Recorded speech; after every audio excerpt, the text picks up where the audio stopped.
আমরা উত্তরাঞ্চলের যারা বাসিন্দারা আছি, আমরা নানা দিক দিয়ে ভোগান্তির মধ্যে আছি, বৈষম্যের শিকার হয়ে আছি।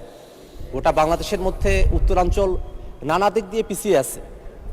আমরা যারা গোটা রংপুর বিভাগের বাসিন্দারা আছি এবং বগুড়ার যারা আছেন, তারা যদি ঢাকার সঙ্গে যোগাযোগটা করতে চান রেলপথে, তাহলে তাদেরকে অতিরিক্ত প্রায় 120 কিলোমিটার এবং 4 ঘন্টা অতিরিক্ত সময় তাদেরকে রেলের মধ্যে থাকতে হয়।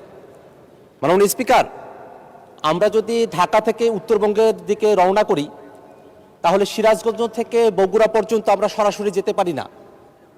আমাদেরকে বগুড়াও যদি যেতে হয়, তাহলে নওগাঁ, নাটোর, পাবনা 3 জেলা ঘুরে এসে তারপরে আমাদেরকে বগুড়ায় যেতে হয়।